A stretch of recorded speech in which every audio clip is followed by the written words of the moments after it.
शब्दाला धार सत्याची।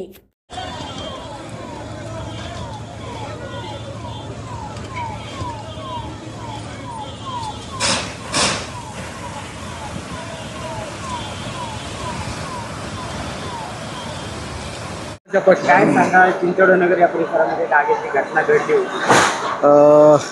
मी शेखर चिंचोडे।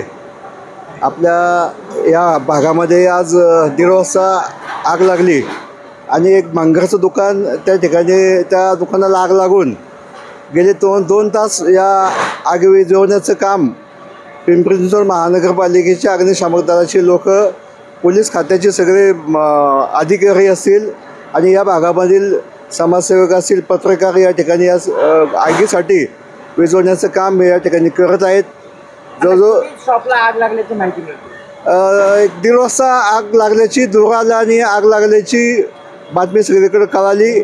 लगेच मी फोन लावून अग्निशामक दलाच्या गाड्या या ठिकाणी बोलवल्या आणि किती शॉपला आग लागली? आता एका शॉपला आग लागलेली आहे आणि बाजूचे शॉप सगळे जे काय, उद्या शेजारी फर्निचरचं दुकान होतं किंवा बाजार मंडपचं दुकान होतं, त्या लोकांनी लगेच त्या मटेरियल काढून घेतलं आणि त्या ठिकाणी बाकीची आग आटोक्यामध्ये आलेली। या ठिकाणी कुठली जीवितहानी घडली?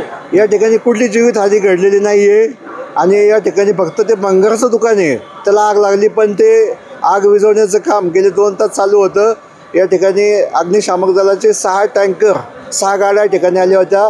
या भागामधील 2 टँकर आले होते आणि आता एक JCP येतोय की जो JCP येऊन या भागामध्ये जे काय मंगळाचं दुकान आहे त्याला जे प्लेन करून त्याचं सगळं आग विझवण्याचं काम या ठिकाणी आता होतं आहे। या ठिकाणच्या स्थानिक रहिवाशांना त्या आगीच्या याच्यामुळे त्यांचं काही नुकसान झाल्याची माहिती नाही, या ठिकाणी काही नुकसान झालेलं नाही आहे, फक्त आता धुराच्या लोटामुळं थोडंसं लहान मुलं असतील किंवा महिला मंडळी असतील यांना थोडा श्वास घेण्यासाठी इथं धूर झाला होता आणि तो आता आटोक्यात आला आहे।